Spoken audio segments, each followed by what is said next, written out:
एक मजदूर हाथ में फाइल लिए कोर्ट के बाहर खड़ा था। उस फाइल पर लिखा था क्लेम अलाउड, यानी वो अपना केस जीत चुका था और जो ऑर्डर था वो उसके फेवर में आ चुका था। लेकिन उसको एक भी रुपया उसके बैंक अकाउंट में नहीं मिला था। अब उसके दिमाग में एक ही सवाल था कि अगर मैं केस जीत चुका हूं तो मुझे मेरे पैसे अभी तक क्यों नहीं मिले हैं। अगर आपको भी लगता है कि केस जीतने के बाद पैसे ऑटोमेटिकली मिल जाते हैं तो आज की वीडियो आपके लिए है, क्योंकि लॉ सिर्फ जजमेंट ही नहीं देता है बल्कि जजमेंट पर इम्प्लीमेंटेशन भी करवाना जानता है। So hello friends, welcome back to our channel legal PW यानी लीगल पावर। मैं हूं एडवोकेट संध्या गुप्ता और आज हम जानेंगे जो क्लेम अथॉरिटी हैं जो मिनिमम वेजेस के तहत नोटिफाई की जाती हैं, वो एम्प्लॉय को क्या रिलीफ दे सकती हैं, क्या कंपनसेशन मिल सकता है, और अगर एम्प्लॉयर उस ऑर्डर को फॉलो नहीं करता यानी पैसे नहीं देता है तब वो क्या एक्शन लेते हैं। तो चलिए बिना किसी देरी के शुरू करते हैं। मान लीजिए रमेश एक प्राइवेट फैक्ट्री में काम करता है।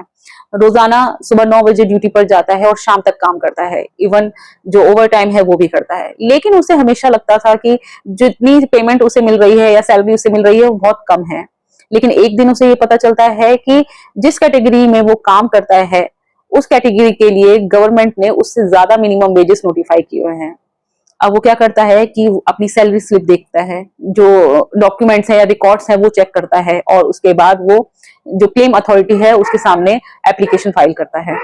क्लेम अथॉरिटी के सामने जो एम्प्लॉयर है वो अपना पक्ष रखता है, एम्प्लॉय भी अपना पक्ष रखता है, डॉक्यूमेंट्स भी प्रोड्यूस हुए और वो जो डॉक्यूमेंट्स होते हैं वो अथॉरिटी द्वारा वेरीफाई किए जाते हैं, उन्हें चेक किया जाता है और फाइनली वो चेक करने के बाद जो अथॉरिटी है वो ऑर्डर भी पास कर देती है।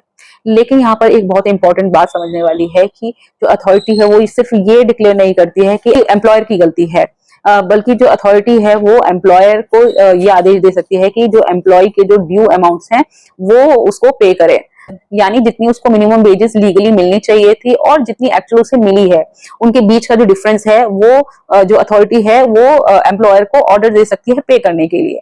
और ये जो पावर है वो कोड ऑफ वेजेस के सेक्शन 45 में दी गई है। एक एडवोकेट सिर्फ ये नहीं देखता है कि एम्प्लॉय को सैलरी कम मिली है, बल्कि वो ये वेरीफाई करता है कि क्या एम्प्लॉय को मिनिमम वेजेस की जो नोटिफिकेशन है वो अप्लाई होती है, वो किस कैटेगरी में फॉल करता है, साथ ही जो उसको एक्चुअल पेमेंट है वो कितनी हुई है और जो लीगली पेबल अमाउंट है वो कितना है। ये सब वेरीफाई करने के बाद ही क्लेम डिसाइड किया जाता है। इसीलिए हर कम सैलरी मिलना मिनिमम वेजेस का वायलेशन नहीं होता है। इसी वजह से जो है वो लीगल कंपैरिजन करना बहुत जरूरी होता है। अब मान लीजिए कि रमेश को हर महीने 18,000 रुपए मिलने चाहिए थे, लेकिन जो एम्प्लॉयर है वो सिर्फ 15,000 ही उसे दे रहा था, यानी 3,000 रुपए कम। अब आप सोच रहे होंगे कि अथॉरिटी सिर्फ उसे 3,000 रुपए दिलवाएगी, लेकिन इसका जवाब है कि हर बार नहीं, क्योंकि अथॉरिटी जो होती है वो सर्कमस्टांसेस को देखते हुए जो ड्यू अमाउंट है उसके साथ साथ कंपनसेशन भी अवॉर्ड कर सकती है, और ये कंपनसेशन जो है वो क्लेम अमाउंट का 10 टाइम्स तक हो सकता है। लेकिन ध्यान रहे कि अप टू 10 टाइम्स का मतलब ये नहीं है कि हर एम्प्लॉय को जो है कंपनसेशन 10 गुना तक मिल जाएगा, बल्कि ये अथॉरिटी के लीगल डिस्क्रिप्शन पर और केस के फैक्ट्स पर भी डिपेंड करता है। आज भी सोशल मीडिया पर बहुत से लोग कहते हैं कि केस जीतो और 10 गुना तक कंपनसेशन पक्का लो, लेकिन लीगली ये बात सही नहीं है। बात ये सही है कि अथॉरिटी सर्कमस्टांसेस को वेरीफाई करती है, उसके बाद ही क्लेम डिसाइड करती है और हर केस का रिजल्ट भी अलग अलग होता है। अब मान लीजिए कि जो अथॉरिटी है उसने जो क्लेम था उसका ऑर्डर भी पास कर दिया, कंपनसेशन का अवार्ड भी दे दिया, लेकिन फिर भी जो एम्प्लॉयर है उसने साफ मना कर दिया कि मैं पैसे नहीं दूंगा। अब क्या? अब क्या एम्प्लॉय नया केस फाइल करेगा या गवर्नमेंट के पास कोई एम्प्लॉयर से रिकवर करने का कोई पावरफुल मैकेनिज्म है? तो यहीं से शुरू होता है इस वीडियो का सबसे इंपॉर्टेंट पार्ट। मान लीजिए कि अथॉरिटी ने एम्प्लॉय के फेवर में एक ऑर्डर पास किया जिसमें था कि जो एम्प्लॉयर है वो 80,000 रुपीज जो है एम्प्लॉय को देगा, लेकिन वो एम्प्लॉयर जो है वो ऐसा नहीं करता है, पैसे नहीं देता है। और ऐसी सिचुएशन में तब क्या होता है कि कोड ऑफ वेजेस का सेक्शन 45 पिक्चर में आता है।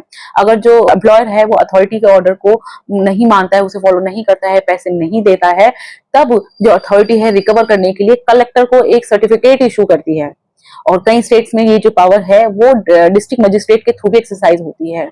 अब कलेक्टर अमाउंट को लैंड रेवेन्यू की तरह रिकवर करने का प्रोसेस फॉलो करता है। सबसे पहले एरियर ऑफ लैंड रेवेन्यू का मतलब ये बिल्कुल नहीं है कि कलेक्टर अगले ही दिन एम्प्लॉयर की फैक्ट्री बंद कर देगा या जो उसका बैंक अकाउंट है वो तुरंत फ्रीज कर देगा। कोड ऑफ वेजेस ऐसा बिल्कुल नहीं कहता है।